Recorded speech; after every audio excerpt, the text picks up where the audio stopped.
So hello mga Carsy, so sa video na to ay ipapakita ko sa inyo yung aking mga ginawang palipad dito kay Hover Air X1.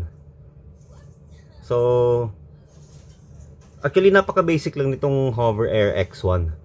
And kung may experience ka na sa pagpapalipad gaya ng DJI and other quadcopter ay hindi ka na mahihirapan. Sobrang basic ng sobrang easy, very easy to fly itong tong Hover Air X1 kasi automated na lahat ng yung mga flight modes niya.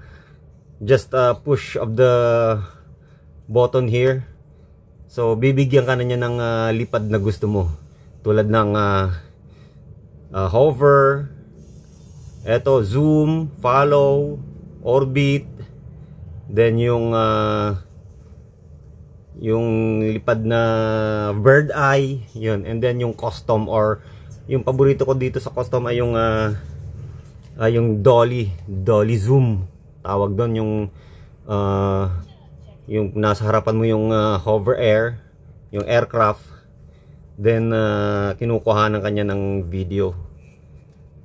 Yan, nasa ganyan ka, nasa harapan mo siya, then kinukuha ng ka ng video. So napaka-easy lang na napaliparin ng promise ng camera na to, ng flying camera na to. I think this is not a drone eh. For me, di ko matatawag na drone to eh, kasi wala siyang GPS eh. Saka yung lipad niya is very limited, yung altitude niya and distance is very limited. I think yung pinaka far away niya na lipad or distance is 15 meters. Yung birds ay yata 15 meters, then zoom out is 9 meters. So napaka lang, talagang selfie camera to, selfie drone.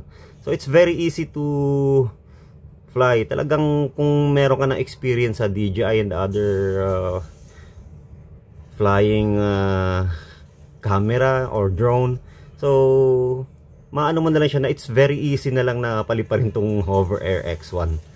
Very easy kasi just just a push of this power button, talagang bibigyan ka na niya ng lipad na gusto mo. So okay, let's go straight to my videos na kinuhanan ko netong ng aking Hover Air X1. Ang lang dito, ang pinaka tip lang, yung pinaka basic lang na tip niya kung paano mo siya paliparin is itatapat mo lang siya sa sa mukha.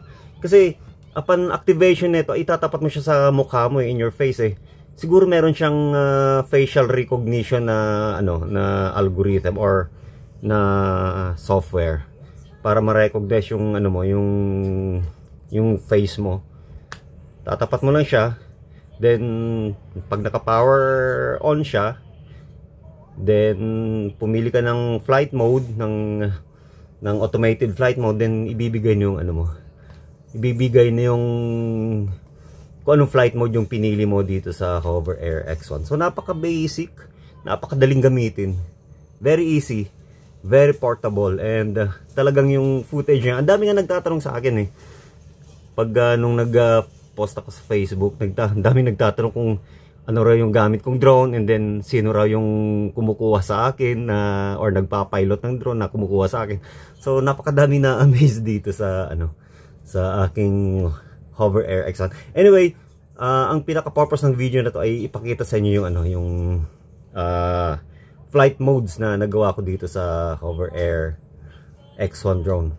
So basically, ang gagawin nyo ay dapat bago kayo magpalipad, and then gamitin yung mga flight mode niya, ay dapat fully charge yung battery nyo, kasi yung battery niya doesn't last that long. I mean, siguro mga 10 to 12 minutes lang yung yung battery life niya. Tapos yun na, tapos na. So napakaikli lang ng ng flight niya. Kasi yung mga distance niya naman ay hindi nga ganun ka layo, hindi ganun ka super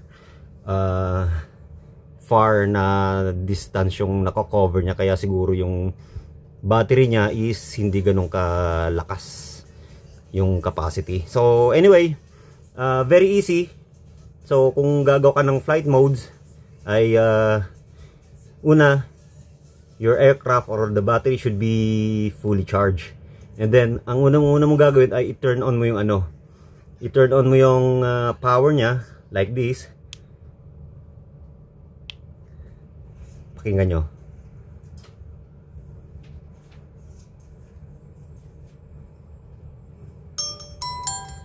Current mode, hover. Ayan yung unang niya. Yung unang flight mode niya, hover. So nakapag power button ka na, and then pipindutin mo yung pag nagsalita na yung yung voice prompt na hover, then pipindutin mo na yung power button. Quick quick touch lang. Pindutin lang, one push lang, quick push, then itatapat mo ulit siya sa eye level mo, and then lilipad na siya. So panoorin niyo tong video na to. Ganito yung kuha ng hover mode ng Hover Air X1. So naka steady lang siya sa kanyang axis, then itatrack ka niya kahit saan ka pumunta, left, right. Tulad dito sa video na to ay akyat baba ko sa mga bato, and then ganun pa rin, tuloy-tuloy pa rin yung pag-track sa akin ng Hover Air X1. Pero naka lang siya, naka-steady lang siya sa isang sa lugar niya kung saan siya nag-hover, then tinatrack lang yung galaw ko ng aircraft na to. Nag-ano lang siya, left, right, hinahanap niya lang yung location ko kung nasaan ako, tapos hindi siya umaalis sa kanyang sa kanyang lugar. So kahit saan ako pumunta, tinatrack niya lang ako. So ayun, next naman na kung gusto mong ma-explore lahat ng intelligent flight modes niya, yung automated flight modes, ay you tap the mode button para navigate ka, madala ka sa ibang flight mode niya.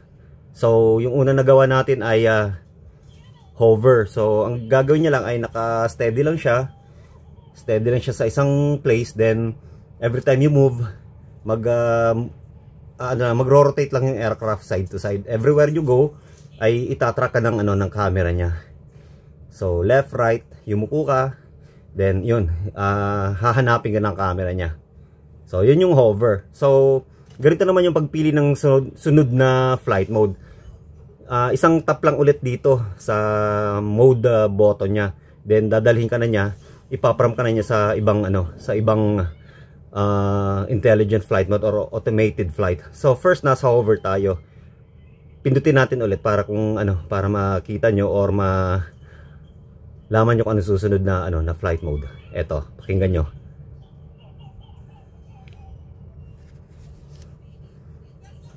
Eto. Zoom out. So yun, zoom out. Tatapat nyo ulit yung camera sa eye level. Then push nyo yung power button once lang, then mag-zoom out na yung yung Hover Air X1 tulad ditong video na to. Panoorin nyo. Etong flight mode na to ay parang katumbas ng sa DJI, yung drone na kuha ng DJI. So kapareha siya. After zoom out ay punta naman tayo sa isa pang flight mode niya. Bali, 6 yung niya. 6 lahat yung flight mode niya. So nasa pangalawa na tayo, hover, zoom out, and then ito yung pangatlo. Yung pangatlong flight mode niya. Again, naka-power on ka. At the eye level ulit ha. Dapat nasa eye level yung mo. Pag pinindot mo yung flight mode niya, dapat eye level ulit ha. Yun yung pinaka number 1 tip or standard operating procedure. Kasi nga facial recognition. I think facial recognition yung ginagamit ni Hover Air X1. Okay? So pindutin mo ulit yung mode button niya. Pakinggan nyo. Follow. So yun, follow naman. So eye level na naman. Lagay mo siya eye level, ganyan. Then pindutin mo ulit yung power button once, then mag-hover yung aircraft, then susunod na siya sa'yo. Follow yon. Tulad ng video na to, panoorin nyo. Napakagaling ng follow mode ni Hover Air X1 kasi saktong-sakto yung follow mode niya talaga. Ibig sabihin kahit sa anong angle ka magpunta ay parang yung kung anong dinadaanan mo ay yun din yung dadaanan ni Hover Air X1. So napaka intelligent nga ng aircraft na to. So okay. So next, pang-apat na flight mode again. So pindot ulit. Mode button, ito, yung black dito sa likod ng power button. Ayan, pakinggan nyo. Orbit. So orbit naman. So again, place the aircraft on your palm, then put it at the eye level kasi ka facial recognition ulit. Then push the power button para mag-initiate yung mag-initiate yung orbit na flight mode niya. So pindutin mo lang siya, din iikot na siya sa iyo. Then pwede mo pala siyang set yung distance sa application. So meron doon sa application, i-connect mo lang siya, then pwede mo nang ma-connect yung aircraft sa application. Ma-set mo yung distance na and height na pwede mong gawin. So again, eye level, then pindutin mo ulit yung power button, then nasan tayo? Then orbit, yon, iikot siya sa'yo. Iikutan ka niya. Isang ikot, then pag nagawa nyo yung 360 na lipad, then mahihinto siya doon kung saan siya initiate ng 360, then doon din siya hihinto. Alright, tulad ng video na to, panoorin nyo. Around 1.5 meter lang yata yung distance sa akin ng Hover Air X1 dito sa orbit mode na to, kaya medyo malapit, pero pwede mo siyang i-adjust sa application.